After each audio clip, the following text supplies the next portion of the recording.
These journalists, they're not stupid. They could tell, they could see through these lies. They're not stupid, they're spineless. Every accusation is a confession. And this is something that we've witnessed more so in the past 8 months. Everything that they've said, they commit. And this is why, going back to, why they think from the river to the sea is a genocidal chant. It's because this is a confession. I mean, it's an Israeli offensive force, and it has never acted in self-defense. There is no way that you can say a settler colonial occupying power is acting in self-defense in any capacity. In any capacity. It's not possible. So hello and welcome back to Palestine Deep Dive. Today I'm thrilled to be joined by another Palestinian journalist, a fellow Palestinian journalist. She's Palestinian Australian, and she is a researcher, and she is also the founder or co-founder of Hasbara Tracker. So welcome to our podcast. Thank you. Thank you for having me. No, thank you for coming. Actually, I'm very interested in this topic today. As you know, I did my master's degree in journalism, and my dissertation was about the Western media coverage and the Hasbara. So today we're going to talk much about the Hasbara and what that means. But before that, allow me to share this with you. It's actually a tweet that I posted today, and maybe you shared it? I shared it, yeah. Yeah. We launched our Mahmoud Alnaouq Memorial Library in our encampment. But today, we're renaming this building to Mahmoud's Hall!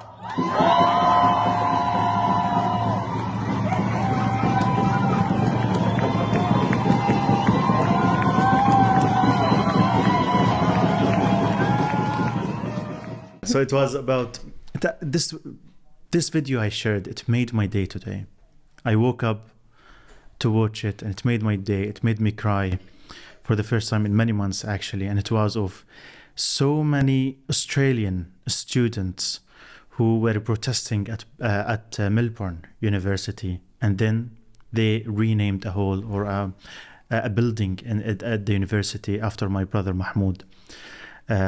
Because Mahmoud won a scholarship, the Australian scholarship, to do his master's degree in international relations at Melbourne University. Unfortunately, he was killed before he got that. So that video, it made my day. It filled me with hope that my brother is not forgotten, that so many people are knowing of my brother, and they read about him, and they love him, and they're willing to rename a building after him. So, allow me to ask you, when you saw this video, how did you feel? Yeah, I mean, when I saw that video, it was incredibly touching and moving, and it also showed how far along Palestine activism has come in the Australian colony. So it gave me goosebumps to see that, to see the reclamation of a building on a university campus, honouring your brother. You said the Australian colony. Why do you call it this way? Because it is a colony. It's a settler colony that was incepted by the British Empire.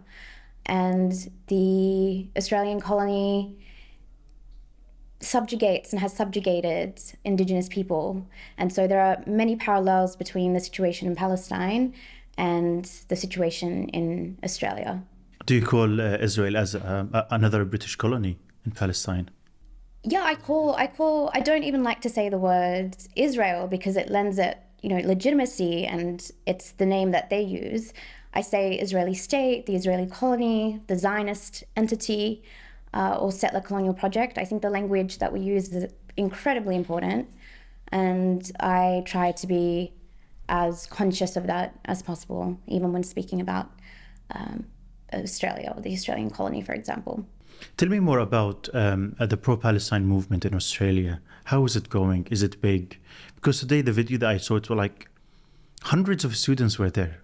And I was like, oh my, I did not know that. I did not know that so many students are protesting at Melbourne University. Are there other protests at other universities? Yeah, there are. There are encampments happening across multiple universities in Sydney as well. I would say that I mean, I haven't been in Australia for a little over a year, or haven't spent much time there actually in the past 2 years, but it is something that has certainly taken the Israeli state and Zionist lobby groups based in Australia by surprise, actually. I recall during the Sydney Festival boycott that happened in the year 2022, the complete sense of confusion and horror by the Israeli ambassador at the time, who said in an interview that I was also featured in, we didn't think this would happen in Australia. And I think because of the distance and the fact that it's a continent and an island halfway across the world and feels quite far removed from the rest of the world, that people weren't able to sort of envision this sort of thing happening. But I also can't talk about Palestine activism without talking about the activism of Indigenous people since the establishment of the Australian state, the Australian colony. And it's that solidarity and that strength and that fight for the land that so many Indigenous activists have been involved in that has set really the stage for the activism that we're seeing now. But you're also a Palestinian, so tell me the story of your family. How did you end up in Australia? And Yeah. where are you from Palestine? So, I mean, I would always introduce myself as a Palestinian. I don't really associate with being Australian, to be honest. But my family is from, on my dad's side, it's from the Jalil, from a village outside of Safad named Alma. And my paternal grandmother is from Safsaf. And my mother's side is from Haifa and Akka. So we ended up in, I mean, I ask myself this every day, how they ended up in Australia. Even being here in the UK at the moment, like by choice, it's so far away and far removed from everywhere. But my dad was born in a refugee camp in Lebanon, Mukhayyam Nahr al-Barid, the Nahr al-Barid refugee camp. So my grandparents and my great-grandparents were exiled, and they left thinking that they would return in 1948 after 2 or 3 weeks max.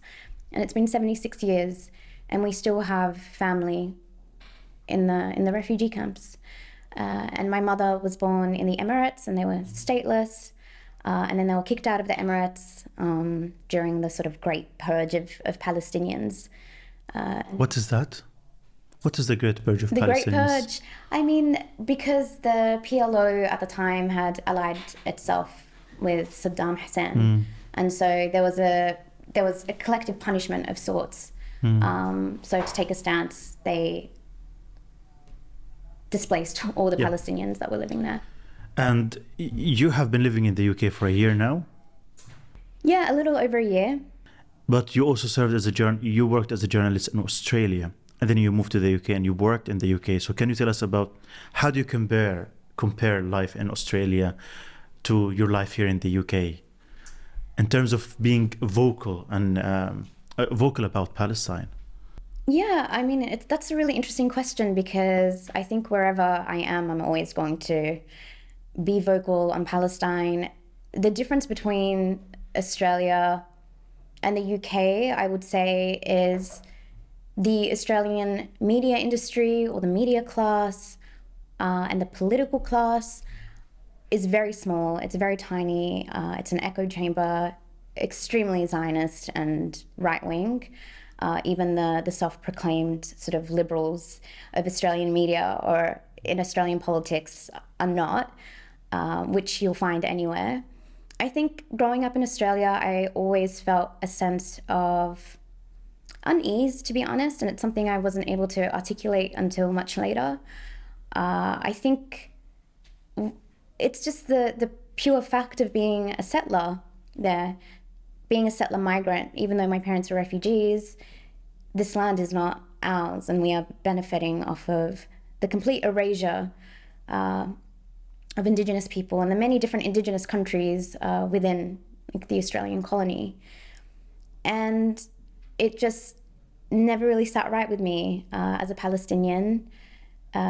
People talk about the beautiful weather and the beautiful beaches and landscapes in Australia, but there was always a sense of melancholy for me. I never really connected. I always felt like there was something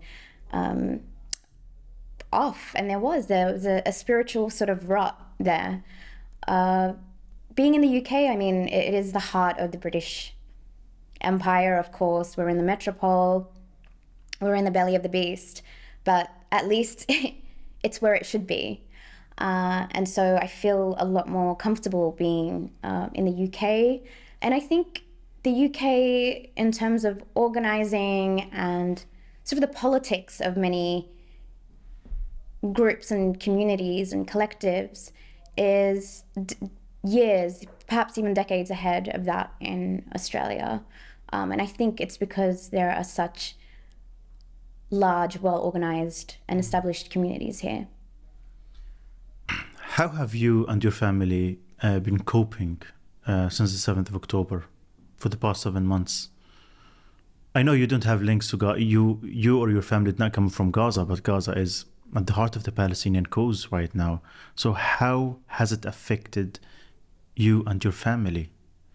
Well, we don't have immediate links to Gaza.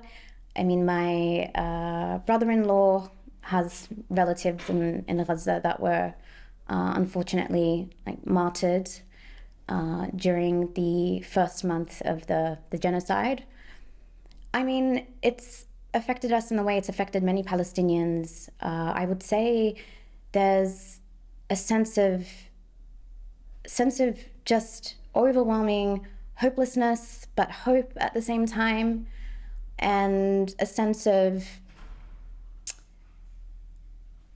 it's really difficult to articulate. It's just been a very unnerving and absurd time, especially in light of the news that we see or the analysis that we see, compared and contrasted with the reality on the ground. I feel like we're all being collectively gaslit, and it's infuriating. It's infuriating to see the news rehash, Israeli press releases and spread propaganda, as they always have done so, right? So yeah, it's been an incredibly difficult time. I feel like at the same time, it's provided a lot of clarity, in a sense, in terms of where our focus should be, who the people around us should be as well, who we actually give time and benefit of the doubt for. Things have always been quite black and white, but I think now there really is there's no gray area, there's no leeway here. And so I feel like in light of this constant feeling of grief and a sense of powerlessness as well, we're out on the streets or we're organizing and campaigning for BDS, but we're still not able to stop the bombs. We're still not able to really affect anything materially, and it's enraging. And it's just also a reminder of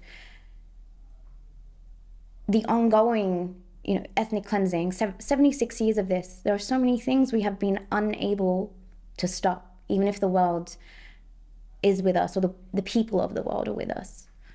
And you have been doing a lot of work within the Hasbara Tracker, which you started.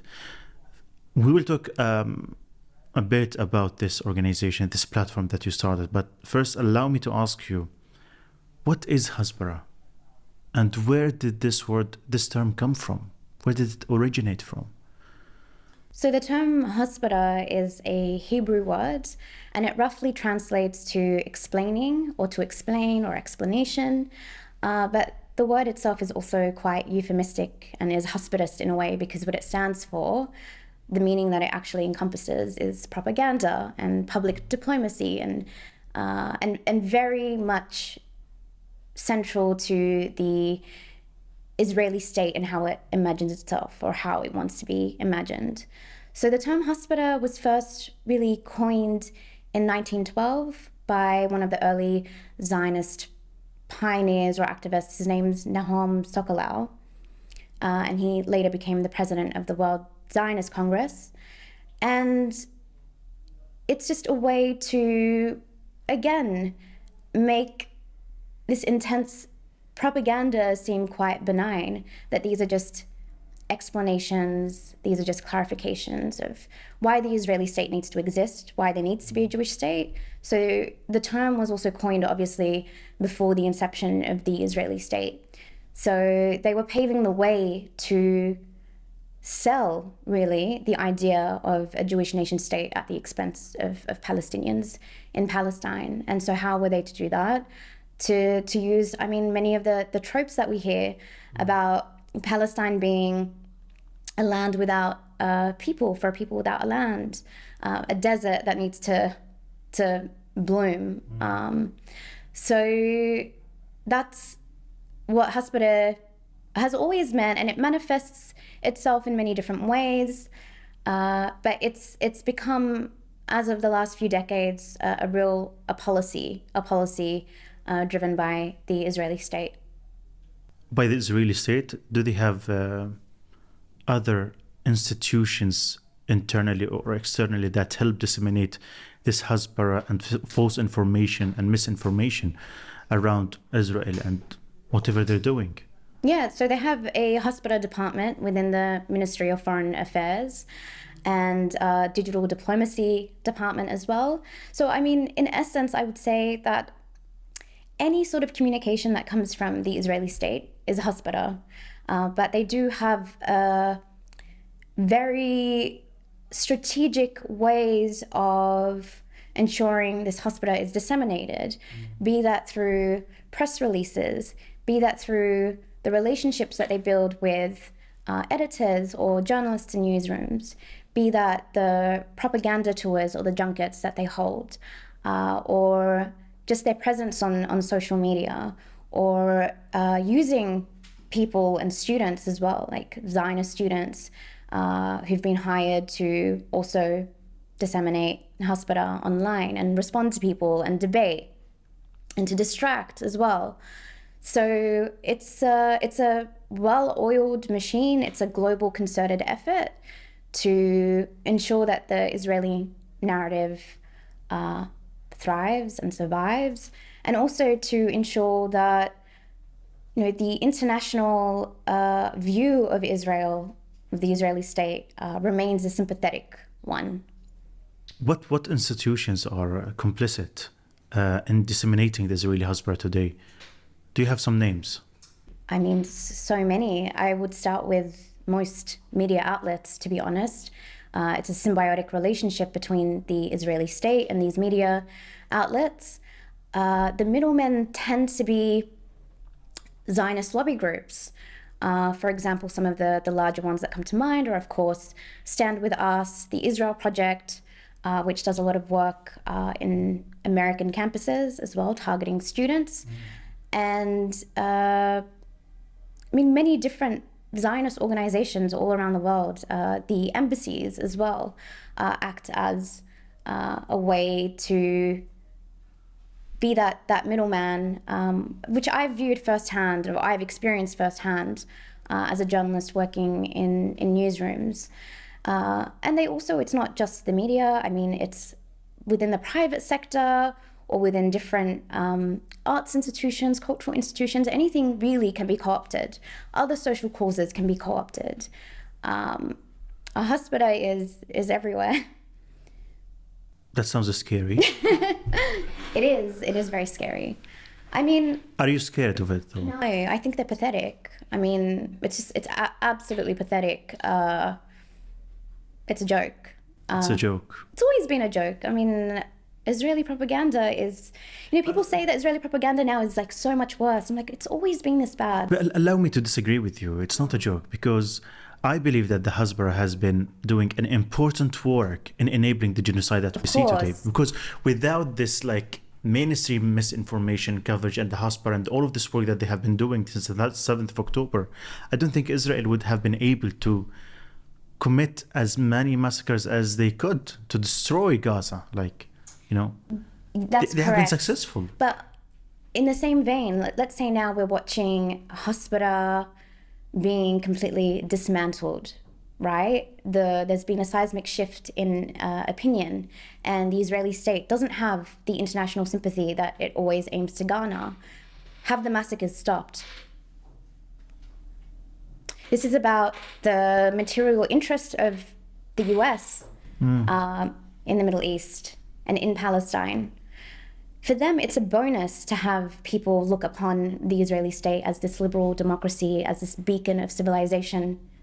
Doesn't matter to them ultimately. I mean, they're still going to do what they have long been doing. Of course, they would love for it to be whitewashed, and it makes things easier. But unfortunately, we are still witnessing the complete decimation of Gaza. What is stopping it right now? What? Yeah. I mean, of course, when I say it's a joke, I mean that Israeli propaganda itself is just so pathetic. I mean, when you really look at the way that narratives change and evolve, how they backtrack, how outlandish and ridiculous some of them are, you know, it's absurd when you take a step back and you see that this is what's being used to manufacture consent to slaughter people wholesale and to steal Palestinian land. It's sickening, and that's what I mean when I say it's a joke. Of course, I mean, the effects are very real, and I mean, that's why Hasbara Tracker is, for me, why I started it. It's an important project, because I believe documenting and recording and archiving this sort of stuff is important. It's something that I've realized also throughout the archiving and the research process. As we speak, during this genocide, Israeli press releases have been pulled offline for some of the claims that they've made. And so they're already trying to mold and reshape the stories in real time. We're witnessing historical revisionism, as they always do in real time. You know, when you said a joke, something came up to my mind, which can actually be a joke, but it's not a joke, but it should be a joke, actually. I remembered when the Israeli tanks invaded Al-Shifa Hospital, and then they disseminated footage of like some guns that they put in Al-Shifa Hospital. And it was very, very, very clear that it was made up. But yet we have seen the Western media disseminate the same footage and claiming it is real, it is authentic. So stuff like that should be a joke. It should be ridiculed all over the Western media, because these journalists, they're not stupid. They could tell, they could see through these lies. They're not stupid, they're spineless. They're spineless. They're spineless. I mean, take the case of, say, my experience in newsrooms in Australia. Many of the journalists and, you know, colleagues that I unfortunately had went on propaganda tours to occupied Palestine. And in being wined and dined, and also having stories fed to them, not necessarily about Palestine, about anything to kind of help their journalistic career, in a sense. I mean, this buys loyalty, in a sense. And they really drink the Kool-Aid. I mean, there's an element of them being, I mean, some of them are stupid, I have to say. And some of them are racist. Of course, and that's what it is. I mean, they genuinely believe in the Zionist project being, you know, this buffer, this like front for Western civilization. But the spinelessness also comes from the fact that a lot of the Zionist lobby groups, I wouldn't say like well organized, but they love to complain. And so when you have an editor of a paper being flooded with complaints by people who have also established many relationships, you know, within the sort of broader community with politicians, it frightens them a bit. And it's also something that they don't necessarily want to deal with. It's like, well, if we end up running the story, or if we end up saying occupied territories, the Zionist lobby is going to inundate us with all these letters and phone calls, which they do. And so that's where the spinelessness is. Instead of standing up and asserting themselves, they'd rather not deal with it, because a lot of these Zionist lobby organizations have created that environment to ensure that it's something that it's just not worth touching. And one of the lines that is very prevalent in the media and across politicians all around the world is Israel has the right to defend itself. It's like we're hearing it everywhere. And my question is, does Israel really have the right to defend itself against the occupied people of Palestine, the colonized people of Palestine, the besieged people of Palestine? Like, how does this line play in this Hasbara that we see in the West today? Yeah, it's Hasbara 101. I mean, this idea that the Israeli state has the right to defend itself. I mean, the Israeli state and the Israeli occupation forces were born out of these offensive militias that ethnically cleansed Palestine, like Ergan and Haganah and Stern Gang. I mean, it's an Israeli offensive force, and it has never acted in self-defense. There is no way that you can say a settler colonial occupying power is acting in self-defense in any capacity. In any capacity. It's not possible. And according to the international law, does Israel have the right to defend itself against the people it occupy? If we are going to talk about international law, within international law, the right of occupied people is enshrined to resist, even with armed resistance, against their occupier. So the right therein lies with Palestinians. But international laws also, I mean, it doesn't have much teeth, and it's clearly over the past 7-8 months, any talk of international law feels almost farcical in a sense. But they keep repeat the same thing over and over Yeah. and over. Israel has a right to defend itself. Israel has for so many years, and then it's called the Israeli Defense Forces. So when people who don't know anything about this conflict, when people they don't know the context of this conflict, they would think that, oh my God, these poor Israelis, they're just defending themselves against these terrorist Arabs.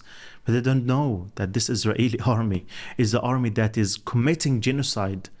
This genocide did not start from the 7th of October. It started 76 years ago. But repeating the lies over and over and over and over and using that benign language, self-defense, and the Palestinians are just terrorists. So I think all of this, it's part of the Hasbara. Absolutely. That they have been very successful at, unfortunately. Absolutely. I mean, the language that's used is incredibly important. And that's why with Hasbara Tracker, we don't refer to, say, the IOF as the IDF, because that in and of itself is propaganda. That is the explanation that they use. Remember, Hasbara means to explain. That is not correct by any means. And so even the language that we use is incredibly important. And unfortunately, because the Israeli state and also its partners and beneficiaries have repeated these lines over and over and over again, it's become quite internalized by media outlets as well. It's become truth. It's completely revisionist. And so unfortunately, as you said, when people who aren't necessarily privy to the situation in Palestine do hear about, the defense forces or their right to self-defense. I mean, and this is also really what's underpinning it all is racism, anti-Arab racism, anti-Palestinian racism, Islamophobia, because the right to any defense, for example, if we're even going to indulge it, I mean, it's something that I don't even want to indulge, but that right, for example, is only ever extended to, say in this instance, the Israeli state. If you take, say, Ukraine and Russia, for example, Ukrainians who are responding to the Russian invasion are defending themselves. They're not terrorists. They're resistance fighters. And that isn't afforded to non-white people. It's really that simple. So it's all racism. Yeah, of course. What is the worst lie that you heard from Israel during this genocide? Can you think of one? So many. The worst. The worst, yeah. I mean, worst in the sense of the impact it's had, or rather worst as in like pathetic. Pathetic. Because for me, they're pathetic now. It is, yeah. They I are mean, pathetic. One that comes to mind, of course, is the calendar of the days of the week in Arabic, right? There is a list. This list, in Arabic, this list says we are in an operation. The operation against Israel started in the 7th of October. This is a Guardian list where every terrorist writes his name and every terrorist has his own shift guarding the people that were here. Listen, do you think that Israel, because many of the Israeli army officials, they can speak Arabic. They speak Arabic, they read Arabic. So when that picture came, and I was like, really, none of you could read Arabic? None of you could tell that this is actually a calendar? Because they rely on others to not know, right? They rely on the international community and say, for the most part, like Hasbara is public diplomacy that's outwards and generally it's aimed towards a Western audience. And so, Joe Blow is going to see it and just be like, oh yeah, Khamas, right? And not Monday, Tuesday, Wednesday, Thursday, Friday, Saturday, Sunday. But let me ask another question. Why does the Western media and the journalists always say Khamas, Khamas, Khamas? It's not Khamas, it's Hamas. And you can't say the ha. You can say ha. Like, why do you say Khamas? Like, do you want to scare us with this? Exactly. Yeah. No. It's to invoke this like guttural sort of, it's like you're coughing up phlegm, right? It's almost this heaviness, and that's what they want to associate with, Hamas as well. It's like it's this like racist sort of like window dressing. They can't just say Hamas. And I remember during the International Court of Justice's provisional measures hearing, you had these Israeli lawyers from all over the world, Australian, American, and they were all saying Khamas, Khamas.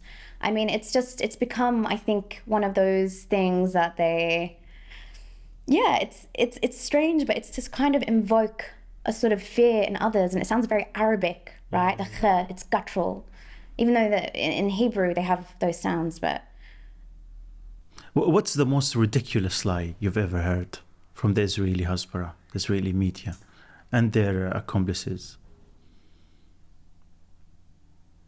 Something that actually made you laugh. Because for me, and so many times during this genocide, they would just say stuff, and I would look at that and laugh. Yeah, it's like, I mean, it's laughable. What are you talking about? I'm trying to rack my brain because there are so many instances. I mean, I've been in a state of like disbelief the entire time because I'm so in this. So I'm constantly just like reading and just being like, I think one of them was, okay, the IOF shared a press release saying that this mosque was being used by Hamas. And the evidence that they had was this piece of paper that had basically some of the like mosque's beneficiaries, like people who donate to the mosque. It had like the name of the imam and also like the party that they're with, and then the name of another imam or someone to that effect, and the name of the party that they're with. So you had someone from Hamas and you had like a Fatah person, and it was just a document kind of certifying that like this mosque is like running. But they used that and they were like, Hamas is there, it's written there, therefore Hamas is using this mosque as a base. I mean, like the links are so tenuous. I mean, and even if the links were direct, like it still doesn't justify any of it, right? But they are really grappling at anything whatsoever. Also the boxes, and they're taking boxes of medicine to Al-Ahli Hospital, and they had like in English and it just said like medicine. There's also on the 7th of October, one of the Israeli soldiers said that he saw that Hamas killed the kids and they hanged them on the lines of the Clothesline. It was like, really? Yeah. Like, are you serious? Yeah. It shouldn't make us laugh, but The baby baked in an oven. the baby baked in an oven, like, come on, like, what are you talking about? Like, I mean, this is something but that... unfortunately, the media would pick up these lies. Of course, and they did. And they still repeat it as well, even though these things have been debunked. They still repeat it. It's out there. It doesn't matter how outlandish a claim made by the Israeli state is. It puts it out there. It ensures that it's covered. And then these things are never revisited again. Because in the media, the first impression always lasts forever, and they know that. Yeah. So, Jennine, let's go through some of the lies that you have helped to debunk. So I'm going to say the headlines, and you tell me how you helped debunk these claims. It's going to be fun, yeah? Okay. Yeah, I'm ready. Let's go. So the first one is, Al-Ahli Hospital was attacked by Palestinian rockets, not Israeli forces. How did we debunk Yes. that specifically? So, I mean, with all the claims that we have, the way that we are debunking them is in chronological order. So we first locate where, I mean, the claim was first made, and we find the primary sources, and then follow it from there. And so with this one in particular, I mean, it's just, again, outlandish that after bombing and attacking many hospitals, I mean, which they've always done, that they decided at that sort of key juncture that it wasn't them. It was a misfired rocket. And so what we did is we provided some context first as well. So the way that the Hasbara Tracker database is fashioned is that we have the claims, the debunks, and the context. And the context is really important. So in the context of the Al-Ahli Hospital, that they deny that they bombed it, or that they struck it. So we provide some context. For example, the Israeli state already dropped 6,000 bombs on Gaza within the first week, right? And this is perhaps objectively more than what the US and their allied forces used in Afghanistan in the year 2019, in the entire year. The Israeli state also targeted Al-Ahli Hospital multiple times. They were already attacking the hospital. And so, again, they used this claim, and it worked really, because people, media outlets, politicians became so hung up on, after witnessing already the slaughter and the bombings of this particular strike. It was just a complete destruction. Again, they used the line that they normally use, that it was Hamas. So as you go through the claim, there's more context. Al-Ahli Hospital was bombed, killing hundreds. And then... It's a pattern. Yeah. First they say it's Israel, and then after that they start slowly, like Shireen Abu Aqla and many other cases. They always do this. They make the crime, and then the Palestinians kill themselves. It was a Palestinian mistake. And you know, I was even doing, when I post something on Twitter, the last time I said 35 Palestinians were killed, and the comments, they would say that, okay, 10,000 are Hamas, and the rest are killed by Palestinians misfires. So they would tell me that half of the casualties in Gaza, they were killed by the Palestinians themselves. So they also... I mean, they just make shit up. They make shit up, and people they believe it. But it's very dangerous. It is always the Palestinians who kill themselves. Even when we die, it is us we kill ourselves. It's disgusting. It's not only like pathetic, it's disgusting. And unfortunately, like some people believe them. What do you think they believe them? I think they believe them for multiple reasons. I would say... I mean, I think...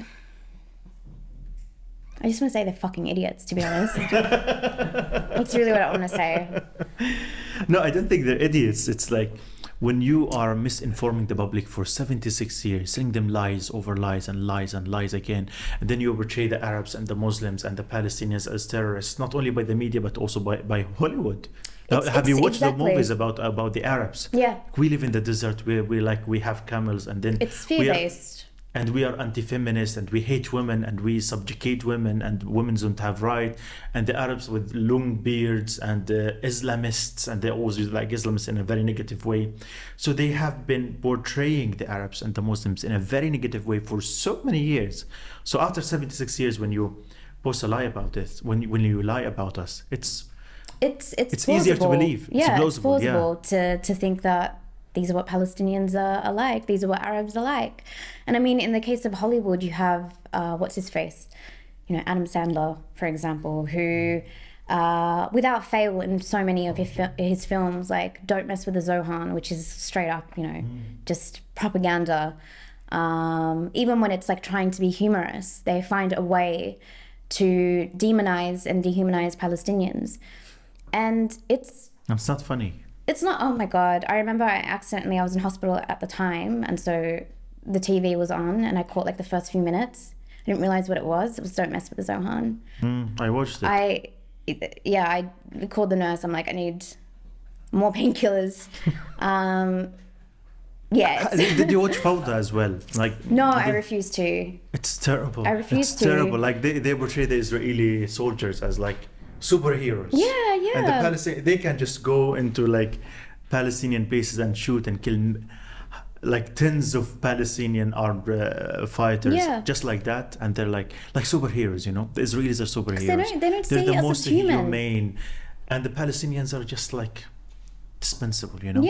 Yeah. It's always been the case. I mean, right now, Marvel has a character, the Hasbara character, a superhero, who was with the IOF, and the superhero, the saving that she seems to be doing is like killing Palestinian babies. I mean, it's so entrenched in Hollywood and in how Arabs or the Muslim world is generally, you know, envisioned. And this is why it's also so easy for, say, the Israeli state and Zionists to also to pinkwash, for example, and to say the things that they say about, you know, people being thrown off buildings if they're gay, like completely reducing an entire people to these racist and untrue tropes. And also, let's imagine hypothetically if that happened. Does it justify it? Does it justify the erasure of entire people? Of course not. Does it justify the killing of thousands of children now? Because some people are like anti-gay. Does that give the Israelis the justification to? That's the thing, and this is what we end up getting pulled into also, these debates that they've set the terms for. So we find ourselves arguing about it, but at the end of the day, the one thing that remains is, doesn't matter. None of it justifies anything that you're doing, okay? Even if Palestinians were quote unquote, you know, the most backwards or the most, I mean, you know, and it feels terrible to even repeat these things, but nothing justifies it. And they will find whatever they want, and they will keep shifting the goalposts, and they will say anything to justify what they're doing. I mean, there's no debating. You can't rationalize with an adversary like this. You can't. So this is why it's also really important, I think, in terms of Hasbara. Really, like, I don't like to engage with it. I like to make fun of it. And I like to, the thing is with Hasbara Tracker, we are debunking it very methodically and basically tracking how a narrative evolves. We're not actually lending it any credence in any way and saying we're going to debate this. It's like, no, here are the facts. Here's some context. It's broken down and it's easily accessible to anyone, to everyone. And they don't necessarily have to go out and do all this research. It's centralized in one place. But yeah, like you said, I mean, there's no justification whatsoever, but we end up we find ourselves indulging them time and time again. And we get caught up, and it's a distraction. It's meaningless. It's meaningless that we are even trying to, like, say to the world that children in Gaza, it's not excusable to kill children in Gaza. We shouldn't be saying that. We don't have to say that. We don't have to say that, but it's not excusable to murder adults either. Adults you know, as well. so And this is men. part of it as well, where we, and men, of course, where we also, in a way, in order to sort of appeal to people's good graces, in a way, you know, it's kind of easy to be like, don't kill children. Like most people can agree to that. I mean, some obviously don't, but also don't kill adults. And, you know, there's this thing with Gaza as well. It's like, you know, the current adults now in Gaza were yesterday's children who've suffered X, Y, and Z. But even that aside, even if they didn't suffer and this was happening, I mean, we also can't, we need to be wary of sort of the rabbit holes that we kind of fall into. The facts are really simple. The case for Palestine is really simple. This is our right. Hey, Hatna, this is our land. From the river to the sea. We want to live in a democratic, equal society. You don't like it? I mean, many of the Israeli settlers have multiple passports. Yani, good luck to you. Go to France. Is that a genocidal statement when you say we want Palestine from the river to the sea? Ahmed. Wow, I'm just asking a question. No, of course not. And of course, that's what they're trying to also twist it into. I mean, the idea that they are projecting what they are currently doing onto us. Exactly, because when I hear Palestine from the river to the sea, it will be free. I never had any... What do you mean? What do you mean? They say that this is a genocidal statement, and I really understand the logic. Because they're I really genocidal. want, I genuinely want to understand the logic behind calling this a genocidal statement. What is the logic? This is the thing. You can't rationalize with these supremely racist, idiotic bigots who obfuscate everything, right? I mean, the reason they see it as genocidal is because this is exactly what they're undertaking right now and what they're continuing to. And they're worried. Their deepest fear is that Palestinians are going to do the same thing. But the Palestinian demands have been very clear.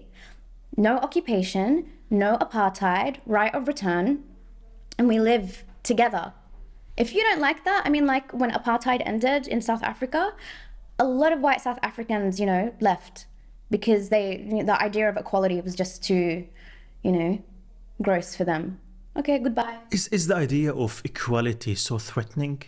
Yeah. Why is it so... What is so wrong with calling for equality of everyone between the river and the sea? I wish I knew. What is wrong with it? I wish I knew. It's a narcissism. It's, you know, the thinking that you're entitled. I mean, it's an entitlement, sheer entitlement. I mean, the fact that the Israeli state, just even when we talk about, you know, their ministries and their Hasbara departments and other things that they use, for example, is like, look how advanced we are in like the fields of tech and science. At the expense of who? Right? You've taken land, you've taken resources, you get billions of dollars in quote unquote aid. You have everything there, right? Of course you're going to be able to advance yourselves in the areas of like tech, for example. So that's also another like ridiculous sort of line of like Hasbara, like look at how like advanced and if you didn't invent it, someone else would invent it. You didn't invent the SIM card, somebody else, ya amme, like... Like Keir Starmer, Israel made the desert bloom. What do you say to that? Right, exactly. What do I say to that? Yeah. And I probably won't be allowed to say it. Oh, yeah, you can edit it. Toot. Yeah, beep. Yeah, it's outrageous. I remember in high school, actually, in my final year, I was doing just like multiple units of English. And so we had to write a novella. And mine was about a young Palestinian boy during the Lebanese Civil War, based off of stories from my dad, living in a Palestinian refugee camp. And there were references to Palestine. And I remember the teacher saying, there were no roads in Palestine. Like, how can you include that there were roads in Palestine? Firstly, factually, there were roads. There were roads in Palestine. But, I mean, she was a Christian evangelist. But even if there weren't any roads, what? This is the thing. You end up in this nonsensical, like, loop-de-loop. You know, we're not arguing with people who are making sense. They're just saying anything and seeing what sticks. And these are the fundamental contradictions in Hasbara and in Israeli propaganda. On one hand, you have them claim that they're indigenous to Palestine. And then on the other hand, they are on the forefront of Western civilization. I mean, all these things contradict each other. And we have to sit here and unpick at it and be like, well, actually, no. They want us to do the runaround. So how can you be civilized if you are capable of killing thousands and thousands of women, men, and children? How can you call yourself civilized? Exactly. Like these people, like I think they have a wrong idea about what civilization is. They think civilization is like having tall buildings and tech and whatever. Civilization should be different. It should be about respecting human lives, not killing people for fun. Exactly. They're not civilized. For me, like No, of I course don't they're not see them civilized at all. It's not at all. I mean, and again, it comes back to the sheer dehumanization of Palestinians, like from the get-go. When the early Zionist pioneers were architecting a plan to create a Jewish nation state, the way that they spoke of, people who are native to the land, I mean, you'll find this across all sort of settler colonies and all empires, that sort of language. But they believe that it's civilized when it's coming from the quote-unquote West, when it's coming from the Europeans. It's civil. You can be doing the worst of the worst and it'll seem civilized. It's just, I mean, it's like that meme, for example, the Family Guy one with the color of your skin. Have you seen it? No. Okay. You might have to like show it on screen. When somebody commits sort of a crime or, there's something, an incident, right? If you're brown, if your color's, a certain shade of brown or black, it's terrorism. If you're white or pink or whatever you want to call it, it's mental health issues. So whiteness is always associated with innocence and goodness and morality, no matter what they do. And they've committed the worst of the worst. Sad reality. So let's go back to the headlines that we talked about. Please let me know how you debunk them. But please briefly, because we have many lines here. Yeah, no worries. Okay, we start with Al-Ahli Hospital was attacked by Palestinian rockets, not Israeli forces. So what do you say to that? So with this particular claim, I mean, it was clearly an attempt by the Israeli state to buy some sort of time for themselves, in a sense, while they continued to carry out the slaughter in Gaza. And it worked. I mean, media outlets and newsrooms all of a sudden were focused on investigating who struck this hospital when the Israeli state had already bombed multiple hospitals and was targeting Al-Ahli Hospital. They're also familiarizing the audience about the concept of targeting hospitals. Right. So this time it was like, oh, we don't know, we're not sure. Hamas did this. And then at the same time, when other hospital is bombed, it will be like easier for the public to absorb, Yeah, exactly. So it's very clever. Like it's casting doubt. And unfortunately it works, friends, and I say that very loosely, at, for example, Novara Media, who are apparently the liberal/leftist independent organization in the UK, people who worked for them were also questioning and towing this line by the Israeli state and by the Israeli occupation forces, hoping to cast doubt on whether it was the Israeli state that had bombed this hospital. What do you mean? What do you mean? They've bombed multiple hospitals. They've gotten rid of almost every hospital in Gaza. They were already hitting Al-Ahli Hospital. And so it's a distraction. I mean, and of course, it's sort of like, look at these evil, Palestinian fighters. Like, the way that this claim evolved as well, I mean, the way it was debunked, Forensic Architecture did some work on it.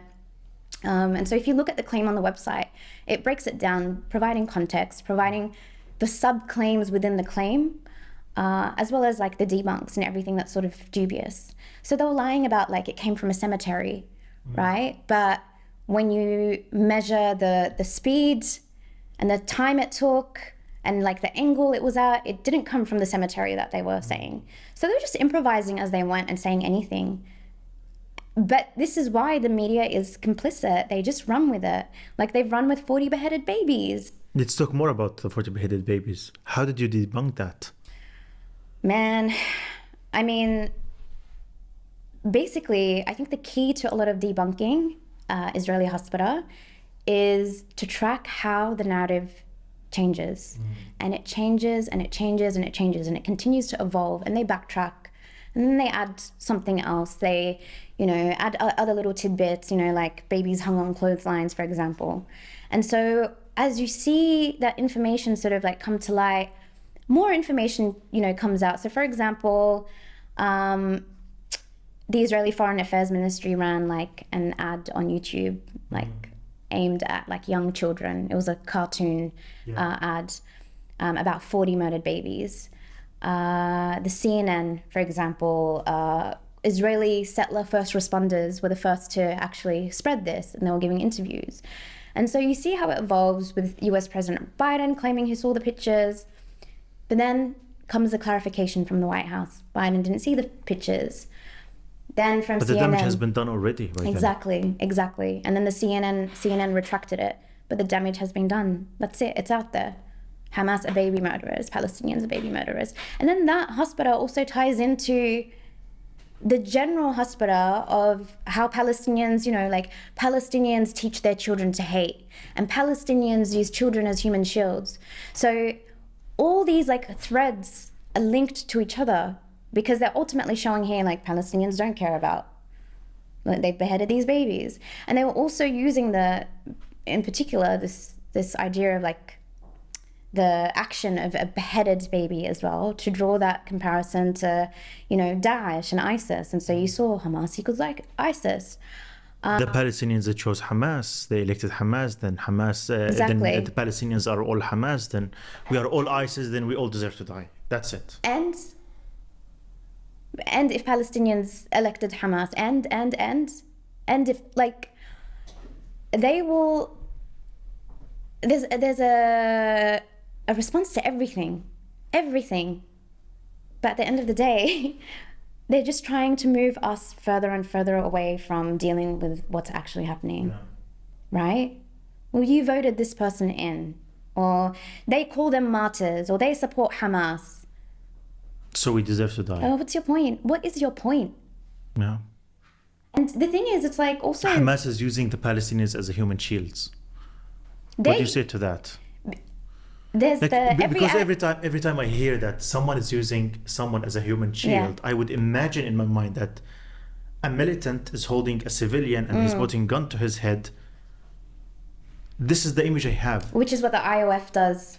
Exactly. Often. Literally. Right. Every accusation is a confession. And this is something that we've witnessed more so in the past 8 months. Everything that they've said, they commit. And this is why, going back to, why they think from the river to the sea is a genocidal chant. It's because this is a confession. This is them. But this comes at a time where Israeli officials are literally chanting genocidal slogans. Right. Live on air. And the Western media doesn't talk about it. Because they say we want to nuke Gaza. They say that we want another Nakba, second Nakba. Like the Israeli settlers are literally blocking the aid from coming to Gaza. They're literally starving the population. They're literally bombing the hospitals. They're literally killing thousands of people. They're literally destroying all the houses. They are doing genocide in reality. And then they are just admitting to it, and or just, cheering it on. Yeah. It's because these institutions have these material interests, these governments, right? So it doesn't matter how genocidal they sound or what sort of whitewashing they do. We're at a point where none of that matters. And then you get like the hospital on the other end from like the US, right? The propaganda where they're trying to distract people or placate people and be like, we're speaking to like Netanyahu, and I mean, it's all a game. It's all a performance. Another line here says, Israeli soldier helps elderly man in safe corridor. What's the story behind that? So there was a picture that was shared on social media by the Israeli state, with the Israel Arabic account on X, formerly Twitter. So it was Bashir Hajji, an elderly Palestinian man. He had a walking stick, and there's a photo of an IOF soldier sort of speaking to him, and it seems like he's helping him, perhaps giving directions. This Bashir Hajji was actually murdered 5 days before that. So what we did was, and again, like with Hasbara Tracker, people volunteer to help research. It's a tremendously big project. So we found an interview with Bashir Hajji's son on Al-Arabi on the 9th of November, talking about the killing of his father. And this was when his parents were leaving through the quote unquote, the so-called safe corridor, where, it should have been safe for Palestinians to move down south. And then 5 days later, the Israel Arabic account was using this photo that was clearly taken before this man was killed, and using it to show, like, look how great our soldiers are to the elderly. And they had a comparison photo as well with, like, Hamas. So they killed the man, and then it claimed that they helped him to safe corridor. Unbelievable. Shameless. Yeah. Okay, another headline here says, Israeli state offered fuel to Al-Shifa Hospital, and then it was refused by Hamas. What is this headline? So the Israeli defense minister and other Israeli officials, like the Israeli energy minister and Netanyahu, kept coming out and saying, well, we offered Al-Shifa Hospital, which is obviously running low on power, some fuel so they can run. And basically that was the claim, that we offered them fuel, but it was the hospital and the doctors that refused to take the fuel. That is not true at all. So the doctors spoke out about it. Hamas also spoke out about it. They said, we didn't refuse it. We actually wanted the fuel, even though it's a tiny, insignificant amount. We said, okay, but we want it through an NGO, like the International Red Cross or any other organization on the ground. There is no way that we're going to send out our doctors or our nurses and our staff to go get this fuel that they dumped nearby to bring it over, when they were shooting at anyone making any sort of movement near Al-Shifa Hospital. And this hasn't really been debunked actually in any of the Western media outlets. There's articles everywhere about how, Hamas, it turned out they later changed it to Hamas. Hamas is the one that refused it on behalf of the hospital, the refusing of the fuel. But that's not the case whatsoever. And so we include, of course, again, these primary sources, find a lot of the interviews that are in Arabic and translate them to show the full picture and to debunk. Another headline here says, makeup used in Gaza to fake injuries. What is that? So, I'm just going to open this one. As if we need makeup to fake injuries. We have already enough, over 100,000 injuries. Yeah. So this was shared by an Israeli model, but we don't tend to focus on that. We included it as context. It was the Israeli spokesperson to Arab media who then shared it. So as an official, it's a behind-the-scenes video of a Palestinian film in Lebanon, and it was a video about like Gaza, and so you could see, people, the people also putting costumes on and the makeup for a short film, and the claim here was that Hollywood gets busted again, and so we provide context as well about what Hollywood means, the history of Hollywood, and how that again is just a racist trope to suggest that Palestinians are fabricating their injuries, or it's like making up their atrocities. It's a way for the Israeli state once again to kind of deflect blame. Yeah. So another headline here that says Hamas were carrying instructions on how to make chemical weapons. So they want to convince me that Hamas took these booklets. Yeah, they were Israel. carrying binders around. Yeah. Yeah. They were carrying binders around. Clearly. Yeah. This is the thing. It's like outlandish. So the claim was that they had booklets, physical booklets on them. That had instructions on how to carry. And they wanted to make these weapons inside Israel when they entered October. Well, when they entered into the kibbutz, yeah. So during the operation or whatever, that they were going to create, God knows what, some cyanide. Well, I mean, it's ridiculous, it's outlandish. But then you saw the Israeli president, Isaac Herzog, holding up like the booklets. But the way that the story changed, right, it was, we didn't find a booklet, we found a USB stick. It was just even these like tiny little details continued to change. And then it turns out what President Isaac Herzog was showing as well in his interviews, he was like holding up these booklets, and the claims that he made around these chemical weapons weren't actually in the documents that they profess to have found. So they're showing documents from something else. And so we found the original documents, and God knows, I was like on some dark side of the internet looking for this booklet. And I found it and I went through it, and just to also confirm that there was nothing in there about chemical weapons. It turns out to be like, it was like a short biography of some guy who tried to attack the World Trade Towers in like the 1990s. It was bizarre, right? But this stuff works. The theatrics work. They just say ISIS, Al-Qaeda, Daesh, spooky Arabic, on a booklet. It's ridiculous. Another headline here, this is the last one I promised you. Israeli state denies killing mother and daughter seeking refuge in Gaza's Holy Family parish. So this one, it's particularly disgusting. So in December last year, mother and daughter Nahida and Samar Anton were seeking refuge in a Catholic church in Gaza, and had left to go use the bathroom in the church's area on the grounds, and they were shot and killed by IOF forces. I mean, they were like witnesses, and it's clearly obvious. And initially, the first claim that came out, so there were multiple claims that were made. This is over the course of 5 or 6 days. The Israeli ambassador to the Holy See, so the Vatican, tweeted out saying, yeah, this mother and daughter were killed by the IOF, but they were misidentified as terrorists.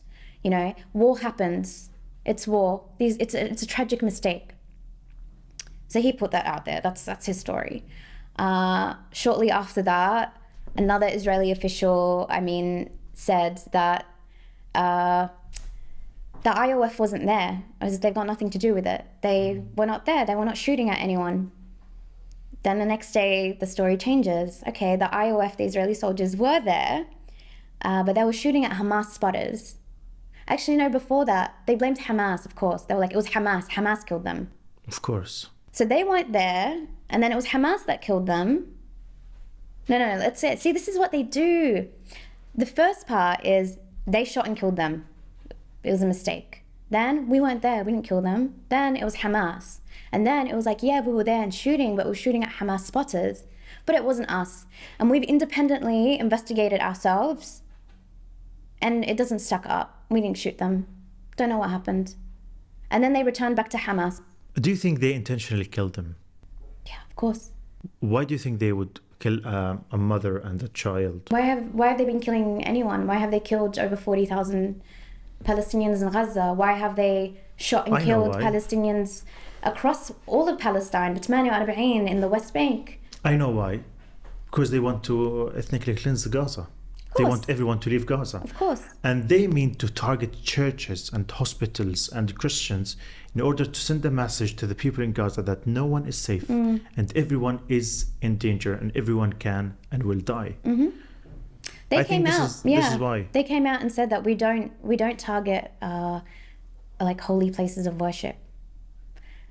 I mean, just lying through their teeth. I mean, Oh, they said that. yeah. But at the same Let me time, they were find- like posting footage and videos of how they bomb mosques. Yeah. Many mosques. Yeah, They and they're enjoy proud that of and cheer it. for it. They're proud of it. Yeah, and still, as of this, because obviously a lot of these claims evolve, they still, as of today, are denying that they killed the mother and daughter because they don't touch holy places of worship. Oh yeah. Yet they were still shooting at the supposed Hamas spotters. I mean, make it make sense. You can't. Okay, let me ask you one more question, and I always ask the guests the same question about Zionism itself. Mm-hmm. What does Zionism mean to you? What it means to me. Yes, because they say that Zionism is a benign ideology that seeks to help the Jewish have a homeland. So when people hear about it, it's like, yeah, benign ideology, nice, they want to seek a homeland for the Jewish people, but what does it mean to the Palestinians? Zionism is a terroristic, expansionist, settler colonial ideology. I mean, it's pure racism. It's purely supremacist. I mean, this idea of creating an ethno-religious state on another people's land. And, you know, like something to think about as well is that when the early Zionists were sort of trying to determine where they wanted to create a Jewish ethno-state, I mean, they were considering Palestine, they were considering Western Australia, Uganda, Argentina. So, I mean, this state or this ideology would have been and could have been superimposed anywhere in the world. So it's just that alone, it shows that it's a settler colonial project. I mean, it's not, Zionism isn't a benign ideology whatsoever. And yeah, sorry if I'm losing my train of thought, but it's just like Zionism is racism. Zionism is terrorism. Zionism is ethnic cleansing. And they also say that the Palestinians don't have a say. They were not a people in this Never a land, people. and they just came from out of nowhere in order to oppose the creation of this Jewish state. Were we a people before Israel, or were just what are we if we were not a people? What are we? What were we? Ghosts, clearly. Like, I mean, the thing is, it's like we also cannot meaningfully or legitimately engage with these sorts of arguments, right? Like, this is a key part of it. Let them say that Zionism is benign and about a perfect little, utopia. Let them say it's democratic. Let them say Palestinians never existed. The facts on the ground, the reality is otherwise. They are not living in reality. And we cannot have arguments or debates or dialogue or respond to people who are not living in reality. We need to focus on the Palestinian struggle for liberation, for self-determination. That should be set in our sights. Like, no more engaging with their nonsense. And when they do have claims and they say X, Y, and Z, this is what Hasbara Tracker is for as well. I think with the gross amount of disinformation, particularly about like even small incidents, we want to like record that, and we want people to be able to refer to that and for it to just be there, to exist, right? Otherwise, like I said earlier, they're removing things already and the story keeps changing. And so we want to track how the story keeps changing, just to show that you're not consistent. Whereas with Palestinians and anti-Zionists, our demands, our case, everything has been consistent. It is so consistent, which is something that they don't have. One of the problems I find with the Western media is not with what they include in their coverage, not with what they say in the reporting, but rather of what they exclude from the coverage. It's what we call the sense of omission. Why do you think the Western media is so interested in covering the Palestinian struggle without a context to the bigger issue? Why don't they zoom out and tell the people the story behind all of that, the root causes of this conflict?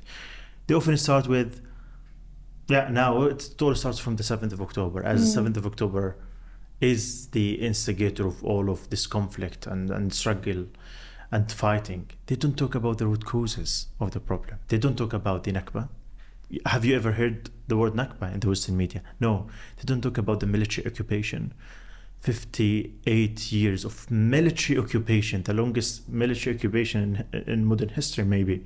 They don't talk about the siege in Gaza that was imposed for the past 17 years. They don't talk about the settlements in the West Bank, the daily killing of the Palestinians in the West Bank, daily killing. They don't talk about area C and area B and area A. They don't talk about the Palestinians who are treated as second-class citizens in Israel. They don't talk about all of that. They don't talk about the Israeli right wing that is rising and the genocidal statements that they say. They only talk about Palestine when there is a bloodshed, and most likely when there is Israeli bloodshed, not the Palestinian bloodshed. Why do you think the Western media is doing all of this? Western media provides zero to no context about the Palestinian question or the Palestinian case because, as I mentioned, I mean, from witnessing sort of the ins and outs of newsrooms, they don't want to have to deal with these well-resourced and angry Zionist lobby groups that often petition to have, journalists removed or fired. They really hit back in a harsh way. And so many media outlets and newsrooms have become, even if they don't have this like conviction in the Israeli state, for example, they don't want to deal with the headache. Because can you imagine the headache and the smearing and the attacks that comes with actually calling it for what it is? I mean, that's a big part of it.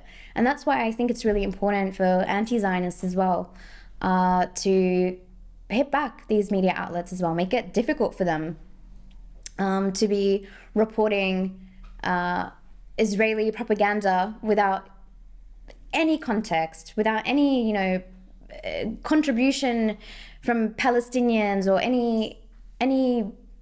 But with every passing day now, we see that Israel is very desperate when it comes to hiding its atrocities that they commit in Gaza. Yeah. And that's why, first, they prevented the international journalists from coming to Gaza and reporting the truth. They have blocked the way. No one is allowed to enter. And at the same time, they're killing tens of Palestinian journalists. Over 140 journalists were killed in Gaza during this genocide. And we're talking about the journalists. We're not talking about the citizen journalists who are taking it upon themselves to report the truth from their own side. Citizen journalists have been doing amazing work in Gaza. So no international journalists are allowed to enter. Killing the journalists, killing their families, injuring many of them. But at the same time, the Israeli Hasbara is now so pathetic. They're so desperate to hide their crimes, and I think they're not succeeding. What do you think? Are they succeeding? Is the Israeli Hasbara winning nowadays? I would say, in my opinion, it's never really won, I would say. I think things have shifted now because, as you said, journalists and citizen journalists and young Palestinians on the ground are openly sharing sort of the realities of what's taking place in Gaza and are filming, these atrocities. And it's being broadcast to the entire world. And this is why you have the US also wanting to ban TikTok, for example, because they believe that it's like some TikTok algorithm that is making people critical of the Zionist entity. So Hasbara, the Israeli state is getting desperate, of course, but I don't think it's just because of the Hasbara is bad, but I think the Israeli state is getting desperate. We have to look at the material reality. I think we have to talk about the Palestinian resistance and how that has contributed to this sheer desperation. Like they have been holding out, you know, and really like fighting back over the past 7-8 months. That's where, and they're not going anywhere, right? And so this is where that desperation also comes from. Something has really fundamentally shifted, I think, in terms of how a Palestinian resistance responds and fights against the ongoing genocide. Should Israel be taken seriously at all? Should Israel be taken seriously? Yeah. No. I mean, the Israeli state... Should we believe any of its lies? No, and we never... I mean, when I say we, I mean the general world should never have bought any of this. Of course not. I mean, the Israeli state is a pathologically lying entity. It's built on lies. It's...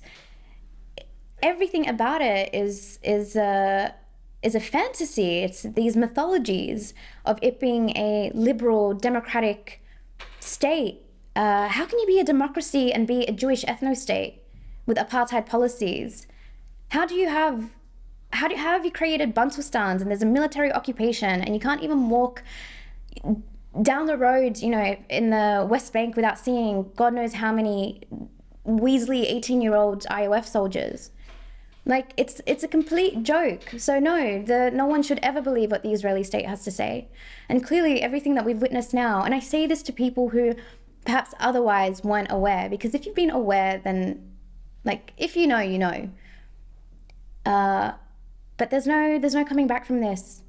And I think, you know, it's also really important for some of my, like, reflections on being in, like, newsrooms as well and in the media is that a lot of editors and the quote-unquote media class take Zionist lobby groups, like, very seriously.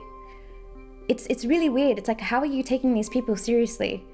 The best thing to do is laugh at them. I mean, laugh in their... It's so ridiculous. Words cannot even begin to describe, right? Just, again, the endless contradictions, just the substance of, like, so many of these claims. You have, like, Israeli officials just also, sharing, like, a behind-the-scenes video being like Hollywood in Gaza. You can't take them seriously whatsoever, and you never should have. This is what has gotten us here, right? People taking them seriously. No, don't take them seriously. And they're, you know, I mean, it's very hard to also not take them seriously with their crappy, like, TikTok dance videos and their weird little, like, yoga coordinated, like, choreographed videos, like, to, like, quote unquote, like, free the hostages. I mean, everything about them is just so cringe. Jennine, thank you very, very much for joining us today. Thank you, Ahmed. It's been a pleasure. It's been a pleasure too. Thank you.